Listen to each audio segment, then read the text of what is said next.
Accelerated Literacy Program. How is the Accelerated Literacy Program implemented? The National Accelerated Literacy Program is supported by resources funded by the Department of Education, Employment, Work Relations and the Department of Education and Training to encourage the continued successful use of accelerated literacy in Australian schools. Using the Accelerated Literacy Program also provides additional support for schools with a high proportion of Aboriginal students who are not meeting the national minimum standards in that plan, and where there is a whole school focus and commitment to accelerated literacy are most suited to this program. The partnership's main aim is to improve teacher quality, literacy and numeracy, and in low socio-economic status school community. The program has 3 target areas, which are developing the skills of our teaching workforce, supporting schools serving disadvantaged communities, and improving students' literacy and numeracy skills. The Accelerated Literacy Program is a whole school initiative for the change in pedagogical practices, with every class and every student being taught using this approach. Accelerated literacy offers ways of thinking for operating successfully. It uses high-quality, age-appropriate text. The National Accelerated Literacy Program provides a sequence diagram illustrating the teaching strategies used by teachers, which are literate, orientation, transformations, spelling and writing. They are usually but not always sequential.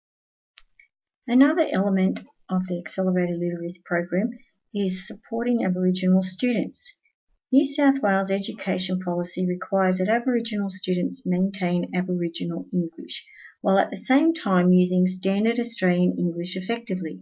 Teachers must equip Aboriginal students with the skills and knowledge needed to code switch from one dialect of English to the other, according to demand and the background necessary. Working with Aboriginal people and understanding the nature of local Aboriginal English will assist teachers to teach standard Australian English in ways that confirm students' Aboriginality, identity and language. The difference in phonological makes it difficult for some Aboriginal students to sound out standard Australian English words. Otitis media conductive hearing loss, suffered by a higher percentage of Aboriginal students than other students, is another reason why some Aboriginal English speakers find it difficult to sound out standard Australian English words. For these reasons, the different linguistic features of standard Australian English need to be taught systematically and explicitly at each stage of schooling, as outlined in the English K-6 syllabus. The syllabus states, for example, that teachers will assist students to recognise the differences between spoken and written language and to apply this knowledge in their own texts. Body language is an important aspect of Aboriginal English because it is often substituted for meanings that are made in spoken or written forms in standard Australian English.